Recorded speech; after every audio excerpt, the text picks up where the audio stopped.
ಸ್ನೇಹಿತರೆ, ನೆಟ್ಸಲ್ ಬಯೋಫಿಟ್ ಉತ್ಪನ್ನಗಳನ್ನು ಬಳಸಲಿಕ್ಕೆ ಇವತ್ತು ಈ ತೋಟಕ್ಕೆ ಬಂದಿದ್ದೀವಿ. ಪ್ರಪ್ರಥಮ ಬಾರಿಗೆ ರೆಡಿ ಇದೆ. ಒಂದೊಂದು ಡ್ರಮ್ ಹತ್ರ ಒಂದೊಂದು ಎಲ್ಲ ಸೆಟ್ ರೆಡಿಯಾಗಿ ಇಟ್ಕೊಂಡಿದ್ದಾರೆ ನೋಡಿ. ಪ್ರಥಮ ವಿಡಿಯೋ ಈ ತೋಟಕ್ಕೆ. ಎಷ್ಟು ಹಳದಿಯಾಗಿದೆ ಅದನ್ನು ಗಮನಿಸಿ.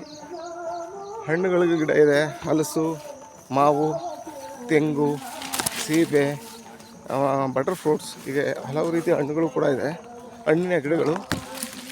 ಇದು ನೋಡಿ, ಈ ಥರ ಒಂದು ಗಿಡದ ಒಂದು ಲಕ್ಷಣವನ್ನು ಇವತ್ತು ನಿಮ್ಗೆ ತೋರಿಸ್ತಾ ಇದ್ದೀನಿ. ನೆಕ್ಸ್ಟ್ ಇದರ ಒಂದು ನಮ್ಮ ನೆಟ್ಸಲ್ ಬಯೋಫಿಟ್ ಬಳಸಿದ ನಂತರ ಹೇಗಾಯಿತು ತೋಟ ಅನ್ನೋದನ್ನು ನಿಮಗೆ ಮತ್ತೊಂದು ವಿಡಿಯೋದಲ್ಲಿ ತೋರಿಸಲಿಕ್ಕೆ ನಾನು ಇಷ್ಟಪಡ್ತೇನೆ, ಆಯಿತಾ.